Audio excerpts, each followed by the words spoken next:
Hi, this is Jim Starkweather, the publisher of KitMaker Network and Armorama.com, and welcome to another episode of Cracking the Box. Today we've got from Takom the Leopard C2 MEXAS. This is a upgraded version of the Leopard, I want to say. I just did a review for this one when it came out via the C2 MEXAS Legend upgrade kit. But this one actually is a full-blown, from the ground up plastic kit. So this is the proto version. I believe there are several different type of C2 MEXAS out there in terms of they've upgraded them over the years. Let's take a little bit of a look at the history of this vehicle and then go from there. In 2006, a squadron of 15 Leopard C2 main battle tanks, fitted with Modular Expandable Armor System, MEXAS, a ceramic composite armor kit, deployed to Afghanistan for combat operations. During the Afghanistan mission, the Leopard C2 MEXAS tanks were fitted with dozer blades, mine plows, and mine rollers. Over time, the tank received upgrades that included thermal covers, a cooling unit, and an electronic countermeasure device. The tanks fought enemy forces, provided convoy protection, and supported provincial reconstruction teams from December 2006 until they were withdrawn in July 2011. The Leopard C2 is expected to be retired from the Canadian Army and replaced by the new Canadian Leopard 2A4, 2A4M, and 2A6M between 2014 and 2015. Of course, it's a 1/35th scale kit. It includes a 1/35th scale figure, which is very typical for these Takom releases, recently anyways. And then, or has it been since the beginning? I'm not sure. I know the 279 had a figure. I'm trying to remember if the FT17 had a figure. I believe it did. So maybe they are just doing that with all of them.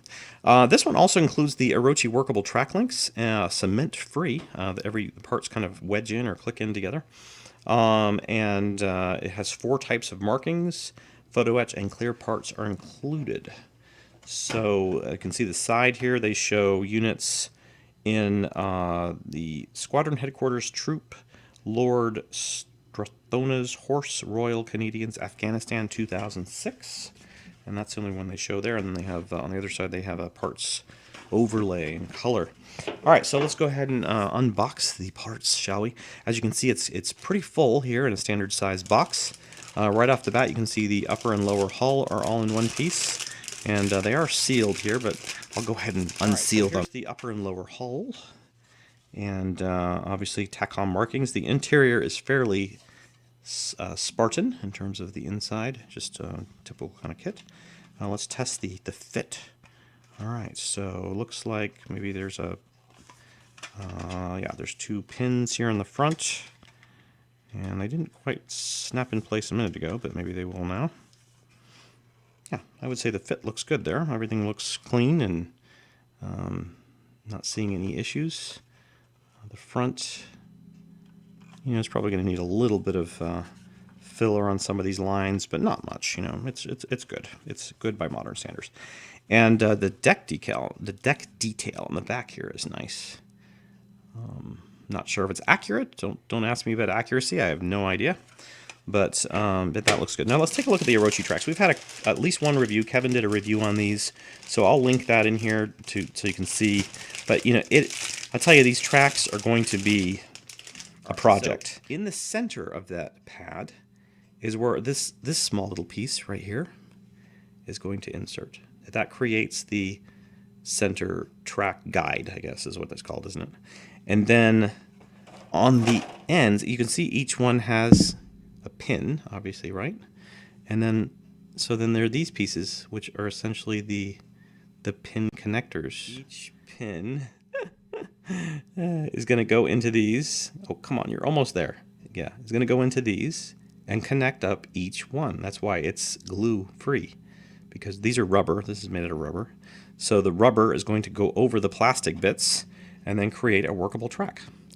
But you can see with basically 3 connection points for each track link, it's going to be a while to put those together. But the good thing is the cleanup doesn't look like it's going to be any serious amount. There looks like there is at least on Kevin's, that I could see in the photos. Let's see if the camera will capture it. No, I may be able to get it on my, but you can see there's a little bit of flash or, you know, seam residue-y plastic on, yeah, I can see it kind of now, on each one of them. So you probably want to sand those down so you don't end up with that split down the middle of the pin.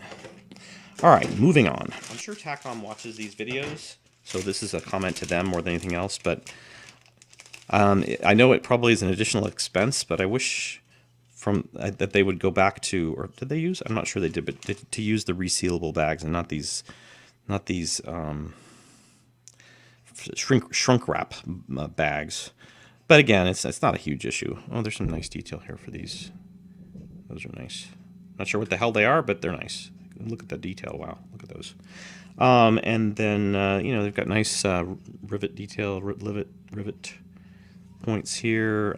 It's these, you know, just there's even the toe connections look really articulated and nice. So y'all have photos obviously at the end of the video portion of this with all these detail shots. Here's one of the machine guns. No, didn't think the barrel is not hollowed out. But when they get to that level, it's going to be really good. This is kind of what I'm talking about. See, they shrink wrap this and they seal it, you know, down here, and it's just so tight. It's hard to get stuff in and out sometimes without essentially destroying these bags. And once they're destroyed, it's like they can't really easily reuse them. Here's some of the torsion bars that I assume are visible from the outside. I don't know. That's odd because there's the bottom, obviously, with the normal setup. I don't know why those would need to go on the inside. Weird. I want to look at the instructions for that. That's curious. All right, so here's one of the inner road wheels. So again, nice. Looks like functional detail. There's one of the. Is that one of the rear idler wheel or something? And the sprocket. The sprocket wheels. I don't know why I switched to Scottish. Very bad Scottish. And again, not lots of nice little detail parts there. Here's the figure. Apparently the Canadians get to dress like, well, he did look like an insurgent or something, didn't he? I guess he's like a Canadian special ops guy or something. I mean, he's dressed as a Canadian, but he looks like he's Afghani or something. He's wearing a hat like he's Afghani. Maybe he is Afghani. Of course, this didn't this say... Yeah, Afghanistan. Okay. And, well, it says... What does it say? Includes figure... It just says 1/35th scale figure. It doesn't say anything about him. All right, so moving on. All right, so the gun barrel is in two separate pieces, but it does look like it has really nice detail to it. You can see it there. Very nice. I don't think that's a seam line. I think that's just part of the actual gun. I don't know why there would be a seam line there. I think that's just part of the actual gun, I'm guessing. There's no seam line there, so yeah. And here's the turret, the mantlet. This also looks nice. And the top of the turret.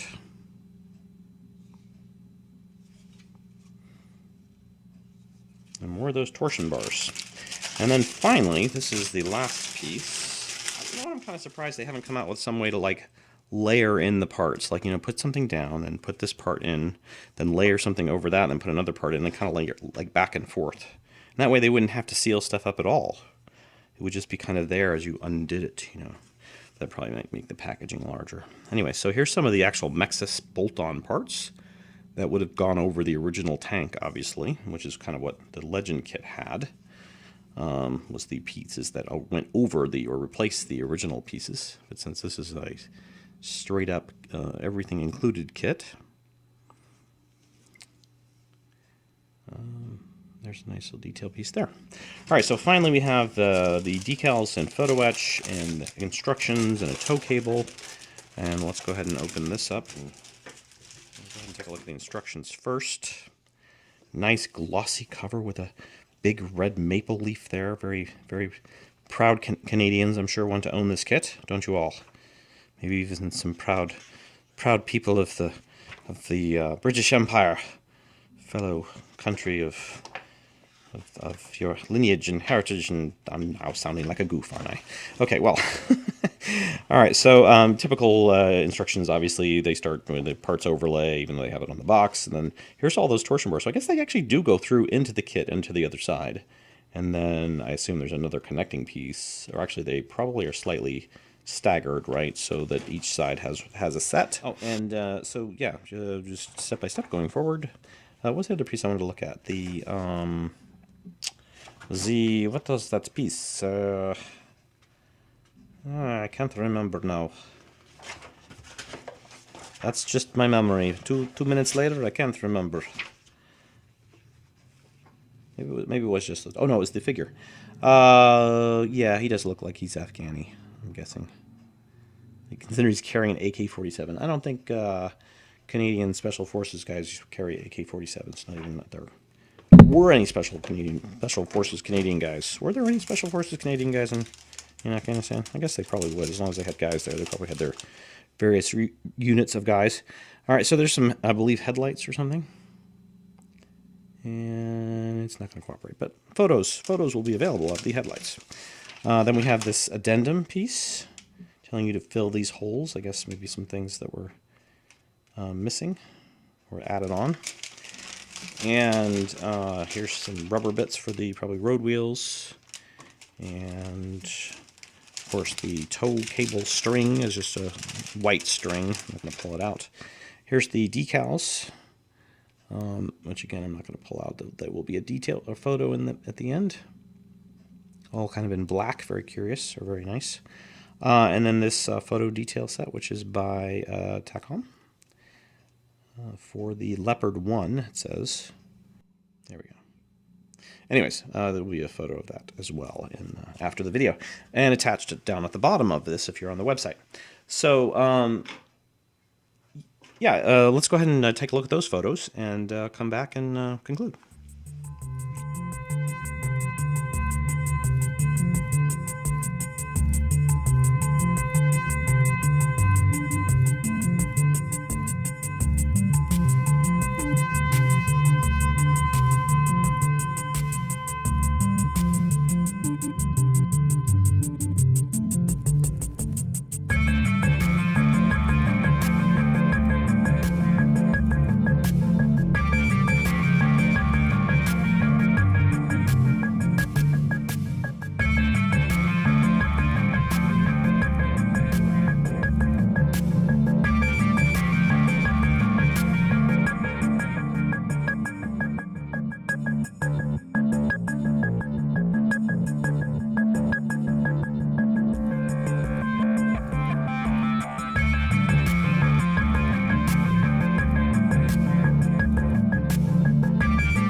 Well, I hope you enjoyed those photos of the Takom's Leopard C2 MEXAS. We'd like to thank Takom for sending us this review copy, and I'm sure you can find it out there in stores now. I believe it's been available for a little while anyways. So make sure if you like it, if you like the looks of it, to mention wherever you buy it from that you saw the review here on Armorama. As well as if you enjoyed this review, please click the like button and make sure to comment or give some feedback as well. We like to hear back from our viewers, watchers, readers, and so forth. And again, hope you enjoyed this and have a good day.